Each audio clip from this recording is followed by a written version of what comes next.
પાટણ જિલ્લાના રાધનપુરમાં ward number 7ના Ramnagar 2ના રહીશો દ્વારા લોકસભાની ચૂંટણીનો બહિષ્કારની ચીમકી ઉચ્ચારી છે। પાટણ જિલ્લાના રાધનપુર ખાતે આવેલા વોર્ડ નંબર 7માં રામનગર 2 વિભાગમાં રહેતા રહીશો દ્વારા રામનગરના વિકાસના કામો ન થતા આવનારી લોકસભાની ચૂંટણીમાં મતદાનનો બહિષ્કાર કરવાની ચીમકી ઉચ્ચારી હતી।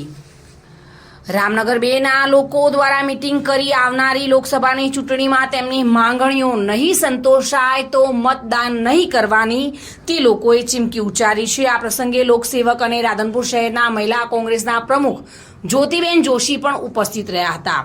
આવનારી લોકસભાની ચૂંટણી પહેલા રામનગર 2ના રહીશોની માંગણીઓ નહીં સંતોષવામાં આવે તો કોઈ પણ રાજકીય પક્ષોને રામનગર 2ની અંદરથી મત માંગવા આવવું નહીં અને ચૂંટણીનો બહિષ્કાર કરીશું તેવું લોકોએ જણાવ્યું હતું। અમે આજે રામનગર 2 7 નંબર વોર્ડ રામનગર 2ની મુલાકાતે આવ્યા હતા। ત્યાં ગરીબ અને મધ્યમ વર્ગ એક વસવાટ કરે છે।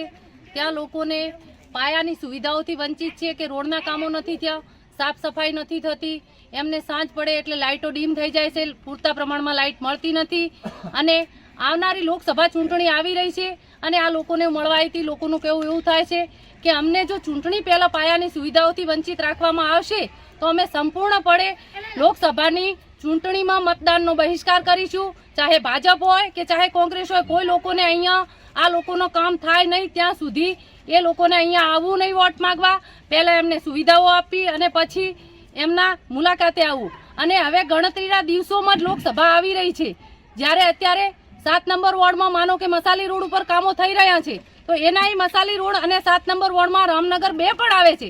કારણ કે રામનગર 2 વોર્ડની મુલાકાત નથી લેવાતી એનું કારણ એ છે કે ત્યાં મધ્યમ અને ગરીબ વર્ગ વસવાટ કરે છે કે જે મજૂરી કરી અને એમનું પેટીયું રળી ખાય છે તો એમનું કોઈ અધિકારી સાંભળવા તૈયાર નથી અને ચાલુ સત્તા તો બિલકુલ એમની અરજી આવેદન એમને ફાઇલે કરી દે છે। એ લોકોએ અરજીઓ આપી છે, આવેદનો આપ્યા છે, પણ આજ સુધી એ લોકોએ કંઈ સાંભળ્યું નથી અને આવનારી લોકસભામાં આમનો જવાબ એમને સિદ્ધતાઈથી મળી રહેશે। રામનગર 2ના 7 વોર્ડમાં પાણી, લાઇટ, ગટર, રોડ અને કચરાવાળો આ જો અમારામાં કાંઈ આનો વિકાસ નહીં થાય તો અમે ચૂંટણીનો બહિષ્કાર કરશું। અમારું આ સુવિધા ચૂંટણી પહેલા થઈ જાય છે તો અમે જેમ તમે કહેશો એમ કરશું। બરોબર નો સાહેબ, આ 25 વર્ષની સોસાયટી બની છે, આમાં એટલા હેરાન છે। આ છેલ્લી સોસાયટી આ બાજુથી ગણાવતરીમાં આવે છે અને સાહેબ આટલું નમસ્કાર છે તમને, આટલું કામ કરી આલો। વારે વારે અમારે તમારે હાથ જોડવાના સાહેબ અધિકારીઓ લૂંટીને। તમે તો દાતા જેવા માણસો અધિકારી છો, કેમ ખબર નહીં પડતી? અગર બેનો કોઈ પણ વિકાસ નહીં થાય તો અમે ચૂંટણીનો બહિષ્કાર કરશું।